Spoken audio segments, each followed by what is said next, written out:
지금 한국 부동산 시장에서는 서울과 지방의 격차가 많이 커지고 있습니다. 단순한 격차 수준이 아니라 두 개의 다른 나라처럼 보이기도 합니다. 서울과 일부 핵심 수도권은 공급 부족으로 여전히 탄탄하지만 지방의 다수 지역은 지금 가격 하락이 아니라 도시 기능 자체가 붕괴되고 있습니다. 그런데 더 충격적인 사실은 이 흐름이 이제 경기도에서도 나타나고 있다는 점입니다. 지방뿐만 아니라 경기도 북부와 남부에서도 가격이 급락하고 공실률이 폭증하며 수도권의 지방화가 현실로 드러나고 있습니다. 이건 단순한 조정이 아닙니다. 어떤 지역은 아파트 값이 5년 전 수준으로 돌아갔고 어떤 지역은 지식산업센터와 상가가 통째로 비어 있으며 어떤 지역은 인구가 줄며 지역 자체가 쇠퇴하고 있습니다. 이 흐름은 인천, 세종, 부산, 강원도뿐 아니라 경기도 일부 지역까지 확장되고 있는 현상입니다. 이 지역들의 부동산이 폭락하는 핵심 원인은 단순한 경기 침체가 아닙니다. 인구 감소로 인해 수요 자체가 사라지는 게 그 원인입니다. 지방 소멸 위험 지역은 이미 89곳이 넘었고 전국 미분양의 60% 이상이 경기도 외곽과 지방에 몰려 있습니다. 최근 10년간 지방 인구는 매년 12만 명씩 감소했고 수도권 인구가 120만 명 증가한 것은 구조적인 문제입니다. 도시에서 사람이 줄면 주거 수요가 줄고 수요가 줄면 상권, 학교, 기업이 빠져나가고 그렇게 되면 다시 사람도 빠져나갑니다. 이 반복이 지금 지방에서 현실이 되고 있습니다. 지방 붕괴는 모두가 알지만 지금 가장 충격적인 변화는 경기도 내에서도 급격한 양극화가 시작되었다는 것입니다. 수도권이라고 해서 안전하지 않습니다. 지역별로 보면 양극화가 더 눈에 띄는데요. 먼저 인천 쪽은 검단과 서구에서 공급 증가와 대출 규제 여파로 마이너스 프리미엄이 대량 발생했습니다. 또 송도에서 마피 매물이 쏟아지고 있고 오피스텔과 상가의 공실도 계속 증가하고 있습니다. 세종은 정책 이슈가 잠잠해지며 최고점 대비 30% 이상 하락한 아파트가 속출했습니다. 교육행정 인력이 이전처럼 몰리지 않으며 거래 자체가 줄어드는 모습입니다. 광역시를 대표하는 부산은 해운대와 수영구는 버티지만 그 외 다수 지역은 역대 최저 거래량을 기록했습니다. 인구 유출도 계속되고 있습니다. 상승기 때 많은 사람이 몰렸던 강원도의 상황도 심각합니다. 속초와 강릉 오션뷰 아파트는 2020년, 2021년 급등했다가 거의 반토막 수준까지 떨어졌습니다. 전세 수요도 거의 없어서 전세 매물도 많이 쌓여 있습니다. 경기도의 상황도 살펴보겠습니다. 먼저 경기 북부 의정부와 양주는 교통개발의 지연으로 기대감이 약화된 상태입니다. 또 밀락지구와 옥정신도시 아파트 입주 물량이 증가하면서 시세가 급락했죠. 전세 매물 폭증으로 전세 시세도 많이 하락했습니다. 포천은 고령화가 심화되고 있습니다. 특히 전원주택 수요가 급감하면서 거래가 거의 멈췄습니다. 도심 외곽은 아파트가 반값까지 하락한 사례도 꽤 많습니다. 이 흐름은 지방의 문제와 똑같습니다. 사람이 줄고 수요가 사라지고 공급만 남아서 가격이 무너지는 구조입니다. 경기도 남부 신도시라도 예외 없습니다. 남부는 전통적으로 인구 유입이 많고 수요가 탄탄했지만 2023년, 2025년 사이 흐름이 크게 달라졌습니다. 평택 고덕 신도시의 지식산업센터는 공실률이 급증하고 있고 상가들은 렌트 프리에도 손님이 없습니다. 또 오피스텔은 임대 수요 부족으로 수익률이 많이 낮아졌습니다. 신도시의 일부 아파트는 보합을 유지하지만 전반적으로 공실 문제가 심해지고 있습니다. 화성과 오산도 신축 공급 증가와 금리 부담이 겹치면서 상황이 안 좋습니다. 경기 남부는 지방만큼 심각하진 않지만 신도시 내부의 불균형이 크게 심화되었습니다. 주거는 버티지만 상가와 오피스텔, 지식산업센터는 공실투성이 된 지역이 늘고 있습니다. 이렇게 양극화는 더 심해지고 지방뿐 아니라 경기도 일부도 위험지역으로 변화하고 있습니다. 지금 한국의 부동산 시장에서 벌어지는 일은 두 가지입니다. 서울을 중심으로 한 초집중화, 지방 일부 경기 지역의 급격한 축소. 중소도시는 이미 도시 쇠퇴의 단계를 밟고 있고 경기도 북부와 남부 일부도 전형적인 지방화 패턴이 나타나고 있습니다. 이건 인구와 수요, 지역 경쟁력 등 구조적인 문제입니다. 국토부 자료에 따르면 올해 전국 미분양 물량 중 70% 이상이 지방에 몰려 있습니다. 더 문제는 준공이 끝났는데도 팔리지 않는 이른바 악성 미분양의 80% 이상이 지방에서 발생하고 있다는 점입니다. 집값 변동률을 봐도 흐름이 뚜렷합니다. 서울 아파트 값은 올해 들어 약 6.8% 상승했고 수도권 전체도 2%대 상승 흐름을 보였지만 지방은 계속 하락하고 있습니다. 특히 대구, 부산, 전남, 대전, 광주, 제주 등 주요 도시까지 대부분 하락세입니다. 더 심각한 건 경기도 중에서도 조금 떨어진 외곽 지역은 지방만큼 하락하고 있다는 점입니다. 이 정도면 단순한 경기 변동이 아니라 구조적인 수요 부족이 뚜렷하게 나타나는 단계입니다. 문제의 근본에는 인구 변화가 있습니다. 젊은 인구는 일자리와 교육 환경을 따라 수도권으로 이동하고 지방 도시는 20, 30대가 빠져나간 자리만큼 평균 연령이 높아졌습니다. 이런 지역에서는 집이 남아돌고 수요보다 공급이 많은 상태가 지속될 수밖에 없습니다.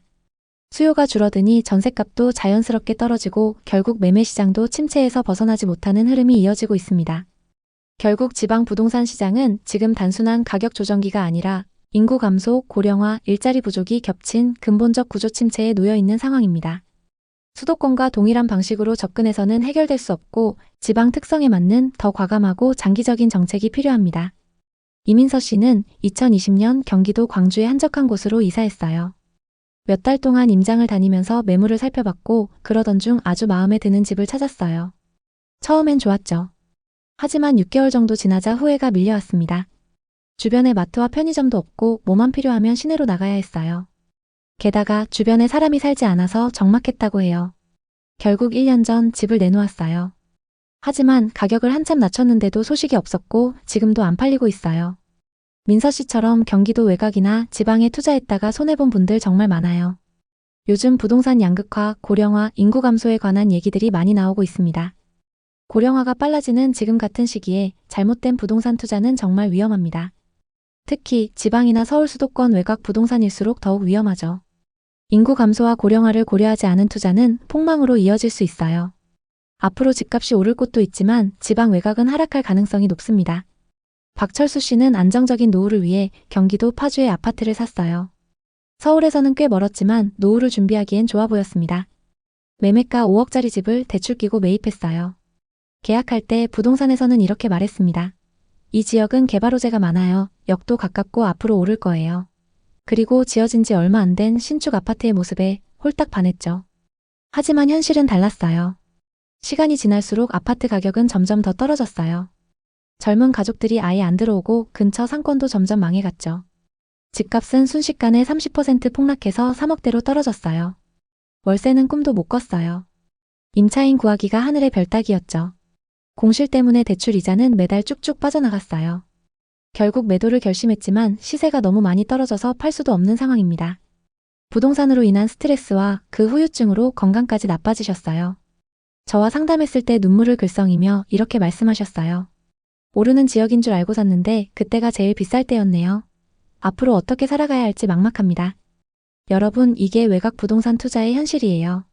별 생각 없이 노후를 준비했다가 패가망신한 분들 정말 많습니다. 대한민국은 이미 초고령 사회로 진입했어요. 2025년 기준 65세 이상 인구가 전체의 20%를 넘었죠. 10년 안에 50세 이상이 인구의 절반을 차지하는 전 세계적으로 유례없는 인구 소멸 시대가 옵니다. 통계청 자료를 보면 현재 60년대생 약 860만 명이 은퇴했거나 은퇴를 앞두고 있어요. 연령대별로 보면 50대가 인구 1위, 40대가 2위, 60대가 3위예요. 이분들이 경제의 중심이었는데 이제 은퇴로 넘어가고 있어요. 반면 젊은 층은 급격히 줄어들고 있어요. 2025년 신생아는 23만 명 수준으로 예상돼요. 50년 전에 90만 명대였던 것과 비교하면 3분의 1도 안 돼요. 지금 내 집 마련의 주축인 40세 인구는 84만 2천 명인데 20년 후 주축이 될 20세 인구는 53만 6천 명이에요. 무려 30만 4천 명 차이죠.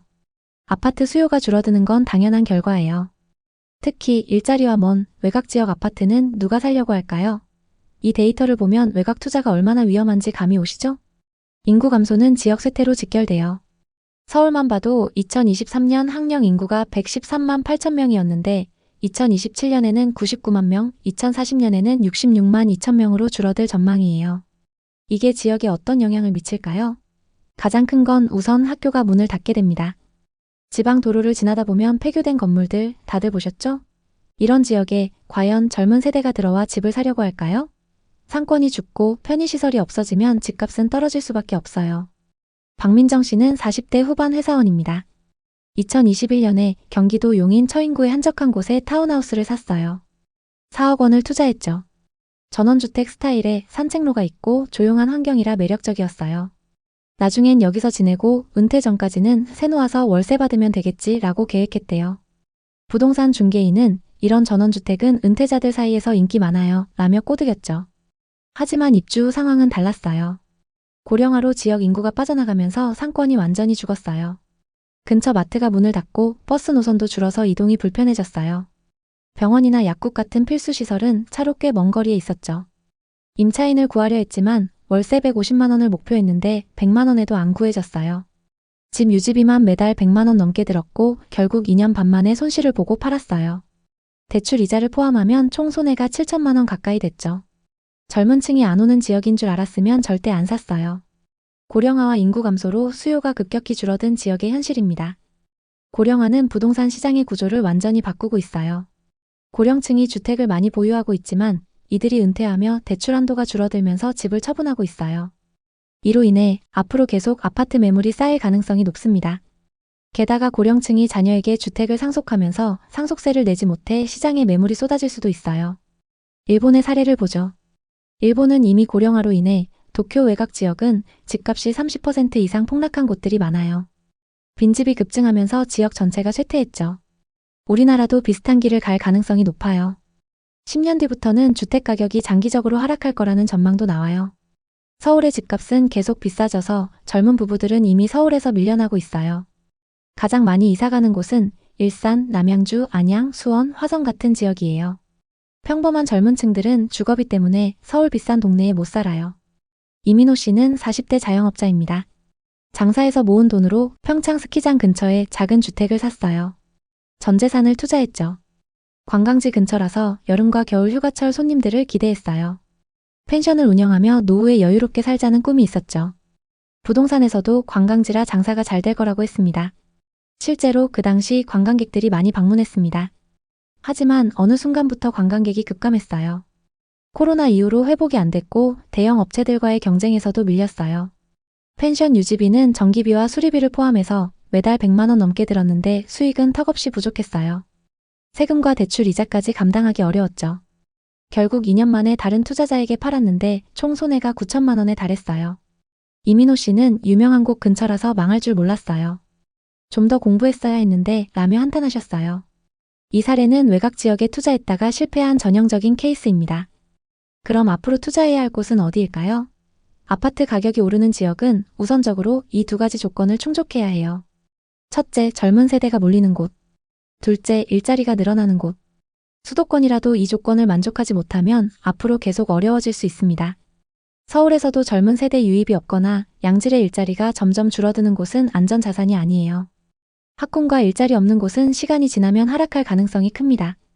여러분, 부동산 투자 전에 반드시 인구 추세와 일자리, 학군을 살펴보세요. 고령화와 저출산은 부동산 시장의 판을 완전히 바꾸고 있어요. 오늘은 인구 문제와 부동산 양극화에 대한 이야기를 해봤는데요. 50대 이상이 인구 절반을 차지하는 시대에 외곽 부동산 투자는 정말 위험해요. 여러분의 소중한 노후 자금을 지키려면 데이터를 꼼꼼히 보고 학군과 일자리 중심으로 투자하세요. 오늘 이야기 어떠셨나요? 오늘의 이야기에 공감하셨다면 구독과 좋아요를 눌러주세요. 오늘도 시청해주셔서 감사합니다.